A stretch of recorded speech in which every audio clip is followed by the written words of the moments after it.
मूषिकवाहन मोदक शस्त्र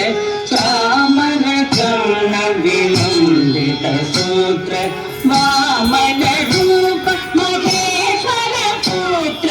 दीन विनायक पाद नमस्ते मूषिकवाहन मोदक शस्त्र चामर कर्ण विलम्बित सूत्र वामन रूप महेश्वर पुत्र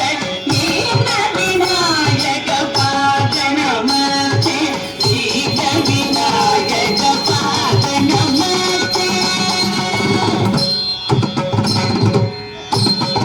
सरस्वती नमस्तुभ्यं वरदे कामरूपिणी